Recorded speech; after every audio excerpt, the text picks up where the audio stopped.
What truly lurked behind convent walls in the medieval era?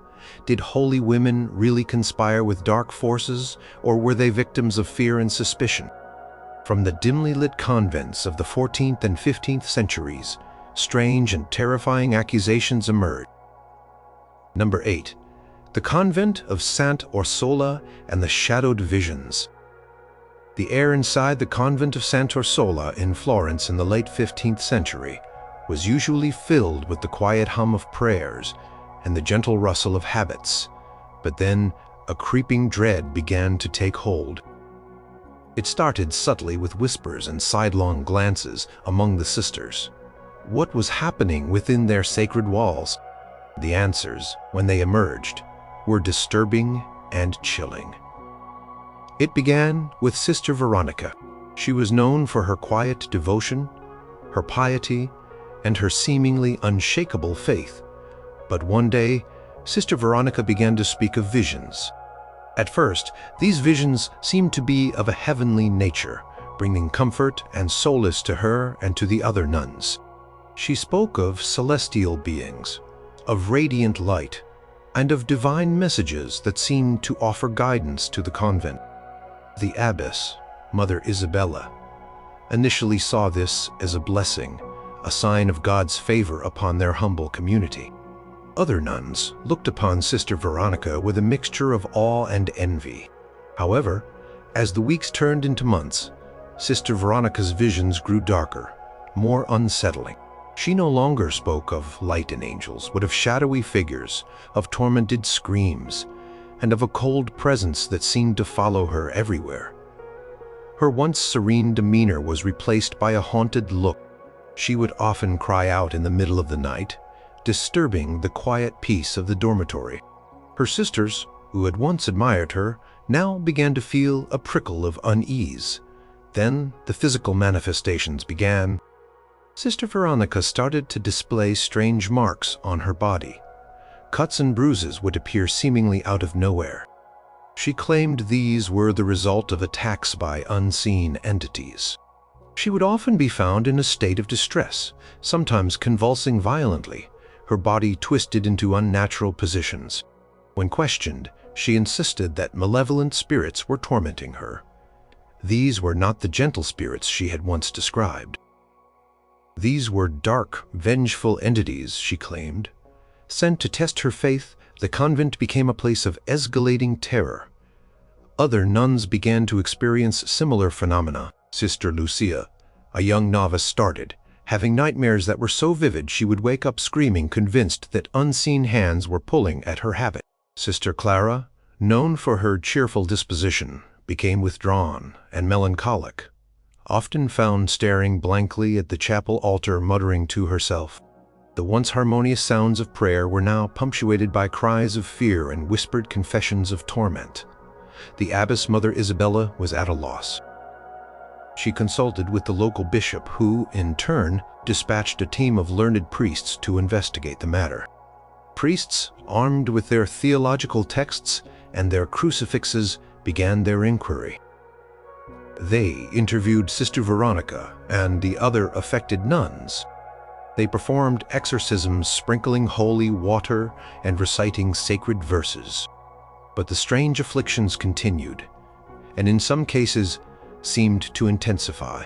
Priests, after much deliberation and observation, started to consider a more sinister explanation for the disturbances. They began to suspect that the demonic torments were not merely external attacks, but perhaps the result of a deeper, more personal connection with evil. They looked for signs of a pact, a deal with the devil, or some form of forbidden magical practice. The idea that such darkness could originate from within the holy confines of a convent was horrifying, yet it was a possibility that could not be ignored given the escalating events. During intense interrogations, Sister Veronica, in moments of extreme delirium, began to confess to things that shocked her listeners. She spoke of secret conversations with a dark entity, of being lured by promises of power and knowledge, and of engaging in certain rituals that she now claimed were forced upon her. She described strange symbols appearing before her eyes and a cold, chilling presence that seemed to guide her actions. These confessions, extracted under duress and during her states of perceived possession, were recorded by the investigating priests. The other affected nuns, under similar questioning, also began to provide testimonies that seemed to corroborate Sister Veronica's accounts. They spoke of a pervasive evil within the convent, of being drawn into strange practices, and of inexplicable visions and torments. The focus of the investigation shifted from mere possession to a deeper, more insidious form of spiritual corruption.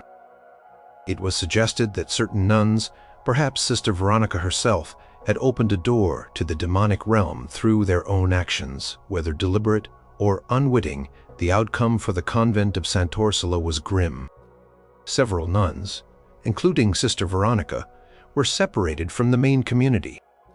They were sent to different, more isolated convents, or placed under strict spiritual supervision, undergoing intense penance and continuous exorcism.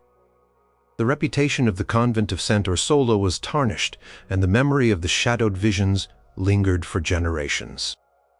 The true nature of what transpired within its walls remained a subject of whispered conjecture, a dark stain on the otherwise serene facade of monastic life.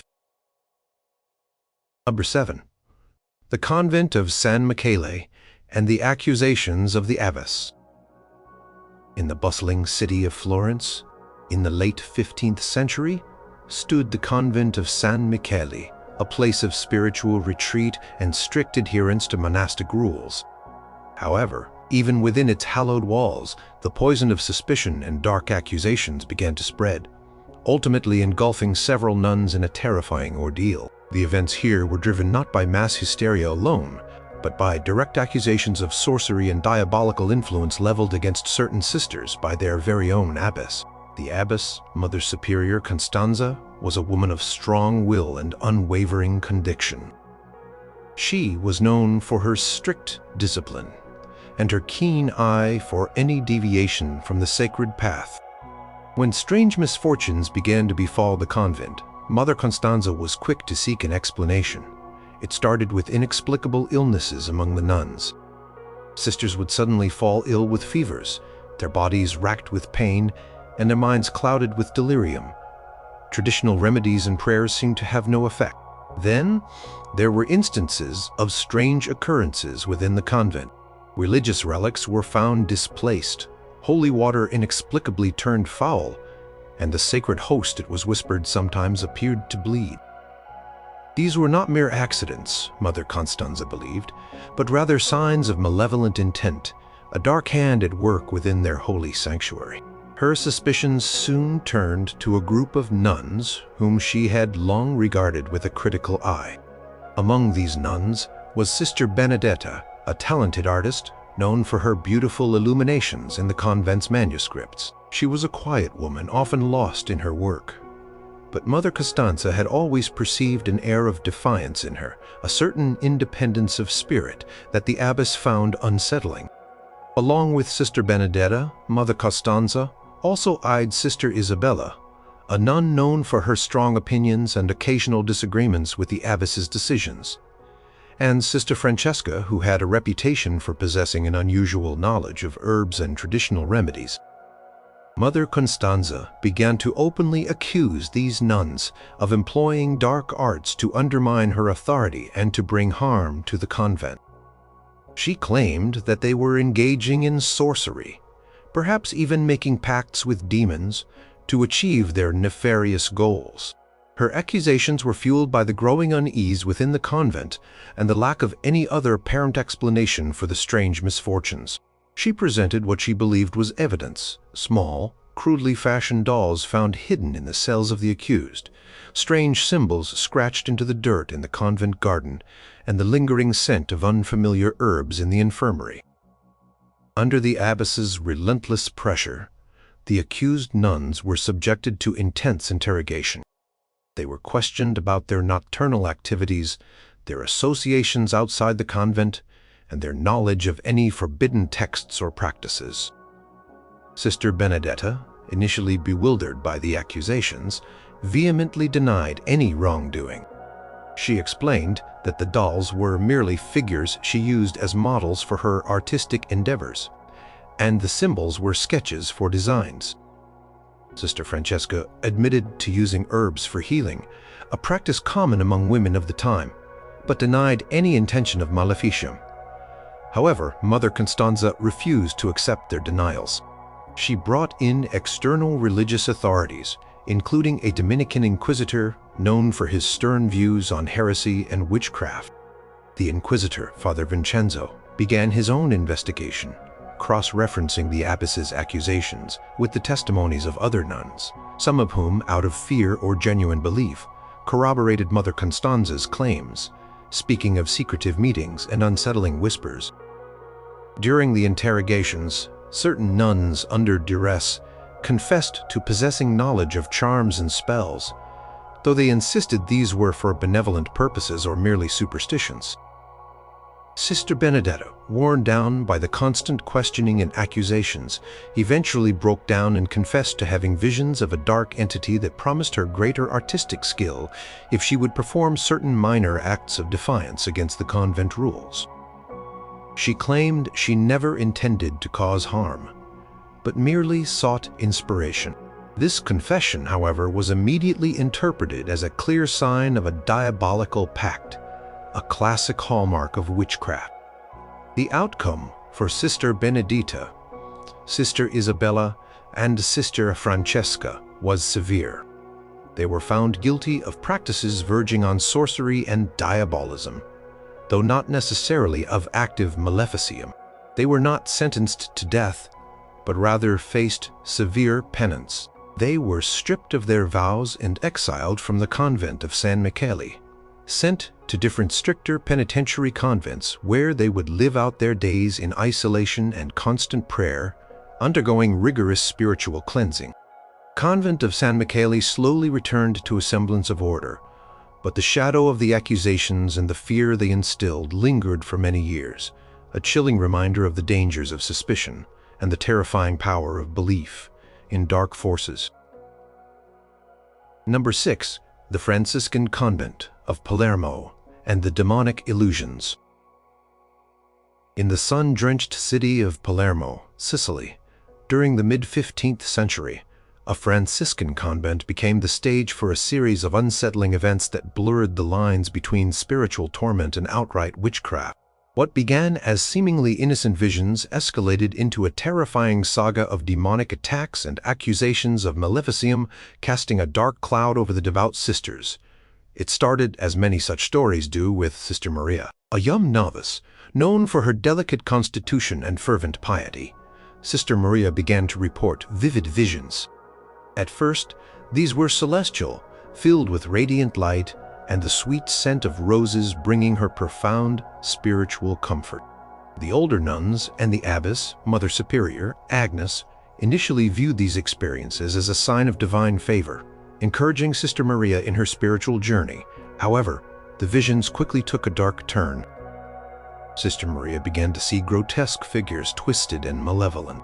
She described horrifying creatures that would appear in her cell, tormenting her with whispered blasphemies and terrifying threats. She would cry out in terror, her body racked with convulsions, often falling into a trance-like state during which she would speak in strange guttural voices, uttering words that were not her own. Convent physician, Dr. Vital, could find no physical cause for her ailments. As Sister Maria's torment worsened, other nuns in the convent also began to experience strange phenomena. Sister Clara, known for her gentle nature, suddenly became aggressive, lashing out at her sisters with words of pure malice. Sister Sophia, a quiet contemplative, began to display an alarming strength, capable of lifting heavy objects that normally required several nuns. And terrifyingly, Sister Elena started to bleed from her hands and feet, not from stigmatic wounds, but from sharp, precise cuts that seemed to appear from nowhere. The convent was plunged into chaos. The sacred rituals were interrupted by screams, the serene atmosphere shattered by acts of violence and despair. The abbess Mother Superior Agnes quickly called upon the local ecclesiastical authorities, who sent a team of experienced exorcists and theologians to investigate.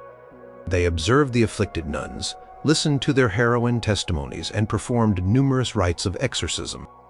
However, the exorcisms seemed to have little lasting effect. The demons, it was claimed, would depart only to return with greater force, tormenting the nuns anew. Theologians began to question the source of these demonic attacks. Was it merely external evil, or was there an internal complicity at play? The idea that a nun, through her own actions or through a pact, could invite such darkness into a holy space was a terrifying prospect, but one that was increasingly considered.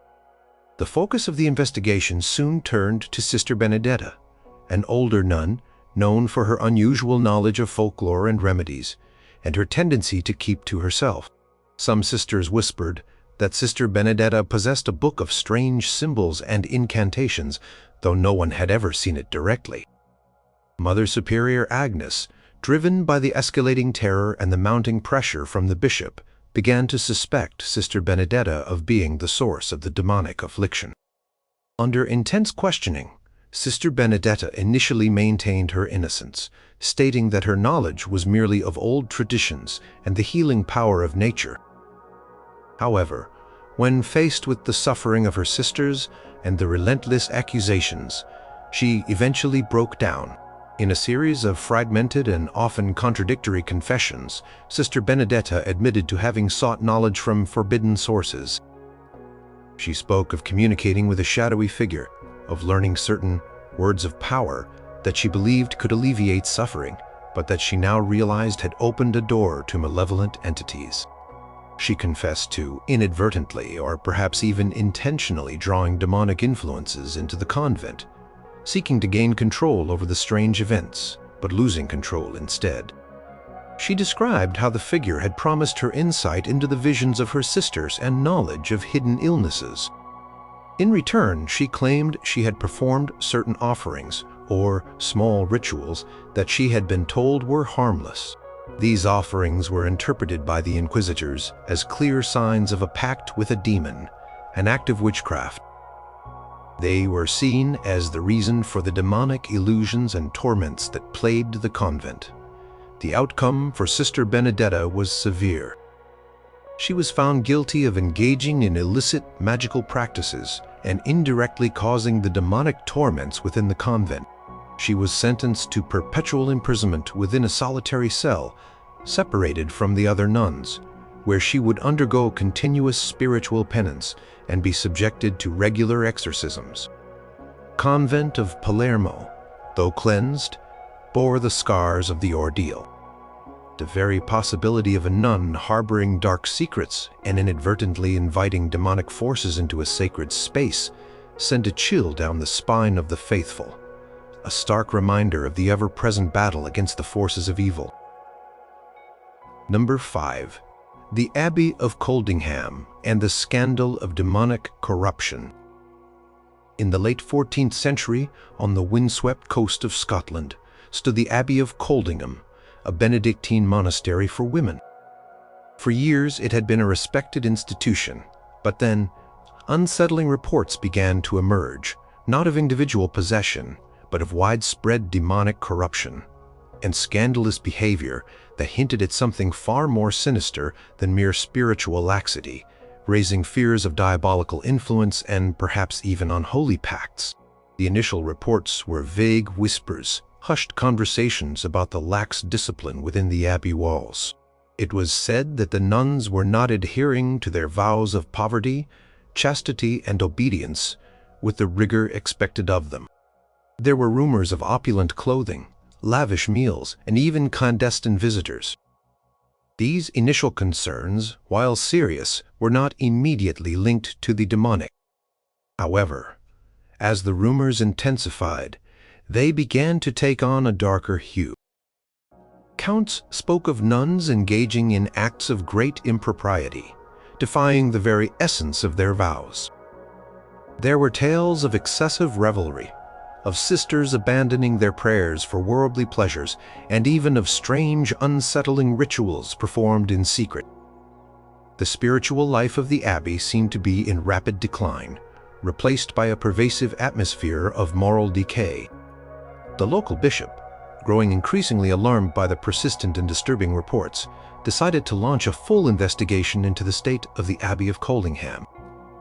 He dispatched a team of ecclesiastical officials to examine the abbey, interview the nuns, and ascertain the truth of the allegations. What they found shocked them deeply. The investigating officials discovered a convent in disarray. The rules of the order were openly flouted. The nuns, instead of spending their days in prayer and pious works, were reportedly engaged in various forms of worldly indulgence. More disturbing than the moral laxity were the claims of outright blasphemy and, most terrifyingly, demonic influence. Certain nuns, when questioned, confessed to experiencing strange visions and hearing persuasive voices that urged them toward forbidden acts. They spoke of a creeping darkness that seemed to permeate the abbey, making it difficult to resist temptations. One particular nun, Sister Agnes, was singled out for her alleged leadership in these scandalous activities. She was described as a minot figure who seemed to wield an unusual influence over her sisters. It was claimed that Sister Agnes encouraged defiance against the abbess and promoted a general atmosphere of rebellion. Rumors circulated that she possessed certain charms and practiced obscure rituals, though these claims were often vague and unconfirmed. The investigators began to link the pervasive moral decay to a more sinister cause: diabolical corruption. In the medieval mind, such widespread spiritual decline, especially within a consecrated space, was not merely a failure of human will, but often a sign of direct demonic intervention, perhaps even the result of unholy pacts. It was believed that demons tempted individuals, but they could also corrupt entire institutions if given an opening. The alleged rituals and charms were viewed as potential conduits for such demonic influence, acts of sorcery that opened the abbey to malevolent forces. Confessions, whether coerced or genuinely given, painted a grim picture. Some nuns admitted to invoking spirits, not necessarily to cause harm, but perhaps to gain worldly advantages, to attract suitors, or to escape their monastic vows. These actions, however, were interpreted by the ecclesiastical authorities as a direct alliance with the devil, a form of witchcraft. The spiritual laxity was seen as a symptom, and the demonic influence as the root cause. The sheer scale of the moral collapse led the investigators to conclude that the abbey had been infiltrated and corrupted by diabolical forces, likely through the unwitting or perhaps deliberate actions of some of its residents. The outcome for the Abbey of Coldingham was devastating. Bishop declared the abbey to be in a state of spiritual ruin, utterly corrupted by demonic influence. It was deemed beyond reform. The abbey was formally suppressed, effectively dissolved. The nuns, including Sister Agnes and those most implicated in the scandalous behavior, were dispersed.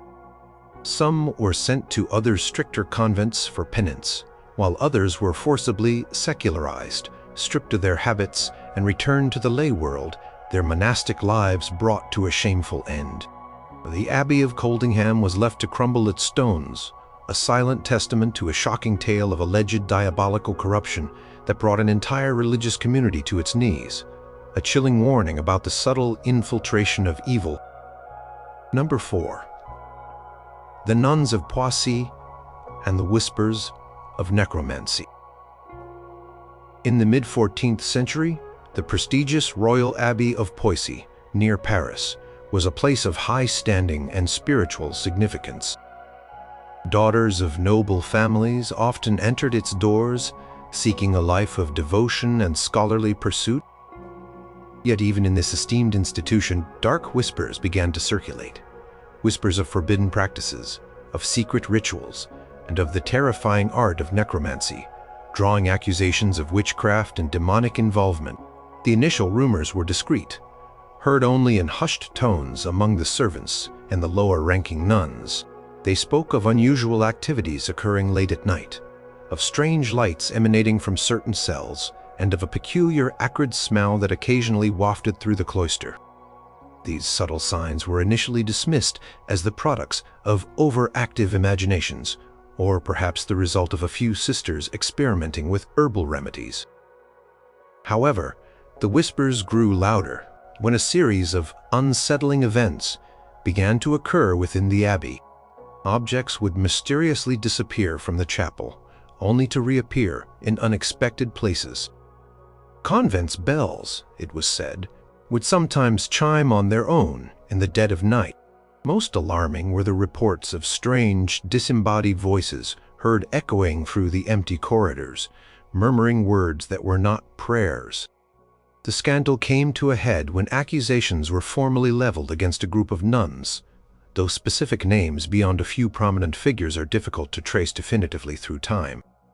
The accusations pointed directly to the practice of necromancy, the forbidden art of communicating with the dead, often for purposes of divination or to compel spirits to do one's bidding. Such practices were considered a grave sin, a direct affront to God, and a clear sign of a pact with the devil. Chief accuser was Brother Guillaume Adeline, a Franciscan friar and an inquisitor. Claimed to have gathered evidence that certain nuns within the Abbey of Poissy were engaging in such forbidden rituals, he alleged that they were seeking to uncover hidden knowledge, perhaps even to influence worldly affairs, through the summoning of spirits. The fear of necromancy was deeply ingrained in the medieval mind, seen as one of the most heinous forms of magic, directly allied with diabolism. The specific evidence brought forward by Brother Adeline was often circumstantial but compelling to the fearful minds of the era. He pointed to certain unusual artifacts found in the nuns' cells: small, intricately carved wooden figures, strange powders, and fragments of parchment covered in symbols that were not part of any holy text. These were presented as tools for their dark practices. Furthermore, testimonies from other nuns, often given under considerable pressure, described seeing their accused sisters performing odd gestures, muttering unintelligible words, and exhibiting an unusual fascination with prophecies and omens. The investigation into the Abbey of Poissy sent shockwaves through the religious community and even reached the French royal court, given the abbey's royal connections. The accused nuns were subjected to intense questioning by Brother Adeline and other ecclesiastical authorities. They were interrogated about their knowledge of the occult, their intentions, and the source of their alleged power. The pressure was immense, designed to extract confessions. In the face of these relentless interrogations, some of the accused nuns, perhaps hoping for leniency or simply overwhelmed by fear, reportedly confessed to engaging in some form of illicit magic. They did not always explicitly admit to necromancy in its most extreme form, but their confessions often involved seeking forbidden knowledge or attempting to influence events through means outside of divine will. These admissions were interpreted by the inquisitors as clear evidence of their guilt, proof that they had dabbled in practices that bordered on or directly constituted witchcraft. The outcome for the Abbey of Poissy was a devastating blow to its reputation. While no nuns were executed for these particular accusations, the scandal led to a severe tightening of discipline within the abbey. Several nuns were removed from their positions of authority, and some were sent to other stricter convents for prolonged periods of penance and spiritual re-education. The presence of such accusations within a royal abbey was a chilling reminder that even the most sacred of spaces could be perceived as vulnerable to the insidious influence of dark forces, and that the boundaries between prayer and perceived pacts were frighteningly thin. The whispers of necromancy lingered, forever tainting the once pure image of Poissy. Number 3. The possessed nuns of Cambrai and the search for the source. The early 15th century saw a terrifying outbreak of mass possession within a convent in Cambrai, a city in what is now northern France. What started as individual cases of strange behavior quickly escalated into a widespread phenomenon, engulfing an entire community of nuns in a horrifying ordeal. While the initial diagnosis was demonic possession, the intense investigation soon turned to finding the source, leading to accusations that some nuns had opened the door to these forces through illicit means bordering on witchcraft. It began subtly with Sister Marguerite. She was a young, seemingly devout nun. But one day, she began to experience violent fits. She would scream uncontrollably, her body contorting into unnatural positions, and she would utter blasphemous words in voices that were clearly not her own. Convent's physician was baffled, and the abbess, Mother Superior Jean, quickly concluded it was a case of demonic possession. Prayers and minor exorcisms were immediately performed. However, Sister Marguerite's affliction did not subside. In fact, it seemed to be contagious. Soon, other nuns began to display similar symptoms. Sister Catherine, a gentle and kind woman, suddenly became aggressive and violent, lashing out at her sisters. Sister Isabel, known for her beautiful singing voice, began to sing grotesque, obscene songs during Mass. Within a few weeks, a significant number of the nuns in the convent were exhibiting signs of demonic torment: convulsions, speaking in tongues, extreme strength, and a profound aversion to sacred objects. The convent became a scene of utter chaos. Quiet solemnity of monastic life was replaced by shrieks and wails. The local bishop, along with several prominent theologians and experienced exorcists, was urgently called upon to intervene. They arrived with a full retinue, determined to cleanse the convent of the demonic infestation. The exorcists performed mass exorcisms, sometimes for hours on end, attempting to drive out the tormenting spirits. During these intense sessions, the possessed nuns would often speak through the voices of the demons, revealing what were believed to be the devil's intentions and often accusing specific individuals within the convent of causing their torment. These accusations, though believed to be from the demons themselves, were taken very seriously as potential leads to the source of the evil. The crucial question for the ecclesiastical authorities was, how did these demons gain such a foothold in a consecrated space? Was it a simple test of faith, or was there something more sinister at play? The theologians began to suspect that the mass possession was not a random act of evil, but rather the result of a deliberate opening to demonic forces by someone within the convent. This search for an internal culprit, someone who had made a pact or practiced forbidden arts, was where the accusations began to veer into the territory of witchcraft. Attention soon turned to Sister Marie Claire, an older nun with a reputation for being somewhat reclusive and having a fascination with old forgotten folk remedies.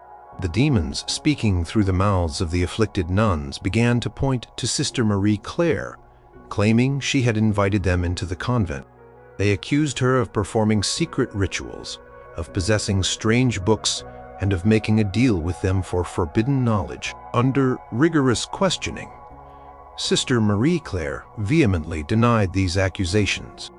She insisted her practices were for healing and that her books contained only ancient prayers and herbal knowledge. However, the consistent accusations from the demons and the overwhelming pressure from the exorcists began to break her resolve.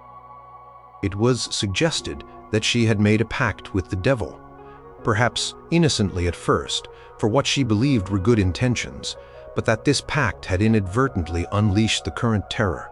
The outcome for the convent of Cambrai was devastating. While no definitive proof of a direct active pact was ever firmly established against Sister Marie Claire that led to her execution, the consensus among the authorities was that she had indeed, knowingly or unknowingly, opened the door to the demonic forces. She was subjected to a public penance, a terrifying ordeal, where she was forced to confess her perceived sins against God and the convent. She was then permanently confined to a solitary cell, living out her days in isolation, undergoing continuous spiritual cleansing and strict fasting. Convent itself was deemed to be in a state of spiritual peril and was subjected to a lengthy period of intense purification, its once vibrant community scarred by the traumatic experience of mass demonic possession and the terrifying suspicion of internal treachery. The memory of the possessed nuns of Cambrai served as a grim warning about the subtle infiltration of evil and the terrible consequences of straying from the path of pure faith. Number 2. Elizabeth Barton, the Holy Maid of Kent, and her demonic visions. In the early 16th century, though technically marking the dawn of the early modern period, the case of Elizabeth Barton, known as the Holy Maid of Kent, stands as a chilling example of how a pious nun's visions could be reinterpreted as demonic manipulation and treason, placing her squarely in the crosshairs of accusations. She was not just a prophetess. She was a Benedictine nun whose spiritual experiences became fatally entangled with political power and accusations of supernatural fraud. Elizabeth Barton began her public life not as a nun, but as a servant girl in Kent, England, around 1525. She reportedly fell ill and began to experience prophetic visions and trances, speaking of religious matters, sin, and the fate of souls. Her visions, initially, were seen as genuine divine inspiration. The local clergy, impressed by her apparent piety and the accuracy of some of her predictions, brought her to the attention of Archbishop Worm, who affirmed her spiritual gifts. Her fame grew rapidly. She became known as the Holy Maid of Kent, attracting pilgrims and supporters from all walks of life. In 1528, Elizabeth Barton became a Benedictine nun at the Priory of St. Sepulchre's in Canterbury. Her visions continued, and she delivered prophecies and messages, often critical of the moral state of England and its leaders. Her prophecies often focused on the need for repentance and obedience to the Church. She was considered a living saint by many, her words held with great reverence. However, her spiritual journey took a dangerous turn when she began to prophesy against King Henry VIII's desire to divorce Catherine of Aragon and marry Anne Boleyn. Elizabeth Barton proclaimed that if the king proceeded with the divorce and remarriage, he would die within a month, or that he would forfeit his throne. She claimed these were direct messages from God. In the context of Henry VIII's volatile reign and his break with Rome, such prophecies were not merely religious pronouncements. They were perceived as direct political threats, undermining the king's authority and his divine right to rule. The king and his chief minister, Thomas Cromwell, initially attempted to dismiss her as a religious fanatic. But as her influence grew, and her prophecies gained traction among the public and the king's opponents, including prominent figures who resisted the annulment and the break with Rome, she became a dangerous figure. The authorities decided that her prophecies were not divine, but rather stemmed from a far more sinister source. The accusations against Elizabeth Barton shifted from being a mistaken prophetess to being a deceiver, an impostor, and most damningly, an individual manipulated by demonic forces. Her visions were reinterpreted not as a blessing from God, but as a cunning trick of the devil, a form of diabolical manipulation aimed at sowing discord and undermining the king. Her spiritual gifts were now seen as evidence of an unholy alliance, a form of witchcraft used to exert political influence. Under intense pressure and interrogation, Elizabeth Barton was forced to confess. She admitted that her visions and prophecies were fabrications, and that she had been encouraged by others to continue her deceptions. Her confession, however, was likely extracted under duress and fear. Nevertheless, it served the king's purpose. Her confession was then used as proof that she was a fraud, and more terrifyingly, that she was in league with malevolent forces. The narrative became that the devil had whispered lies into her ear, using her as a tool to oppose the king. The outcome for Elizabeth Barton was tragic and swift. She was found guilty not only of treason, but also implicitly of a form of diabolism, using false prophecies and seemingly supernatural means to challenge the monarch, which was seen as an act influenced by the devil. In April 1534, Elizabeth Barton, the Holy Maid of Kent, was executed at Tyburn, London, along with her alleged co-conspirators. She was hanged, drawn, and quartered, a fate usually reserved for traitors. Her body was dismembered and displayed as a brutal warning. Her case serves as a stark reminder that even revered nuns, when their spiritual experiences challenged powerful secular authority, could be accused of using dark magic and diabolical influence, leading to a grim end. Number 1. Sister Magdalena of the Cross and her 40-year pact. The story of Sister Magdalena of the Cross. Born Maria de la Cruz in the early 16th century in Cordoba, Spain, stands as one of the most chilling and detailed accounts of a nun accused of a direct pact with the devil, blurring the lines between spiritual devotion and terrifying diabolism. While her story unfolds at the very cusp of the medieval and early modern periods, her accusations firmly align with the evolving understanding of witchcraft and direct demonic alliance. Making her case particularly compelling, Magdalena's life began with seemingly extraordinary piety. She joined the Poor Clares convent in Cordoba at a young age and quickly gained a reputation for her extreme asceticism, her deep devotion, and her miraculous experiences. She claimed to have visions of Christ, received stigmatic wounds, the bleeding marks mirroring Christ's crucifixion, and displayed prophetic abilities.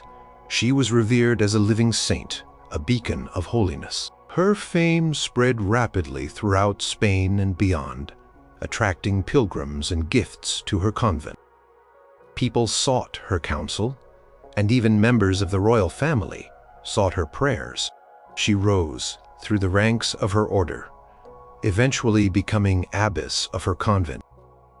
For over 40 years, Magdalena maintained this facade of profound holiness.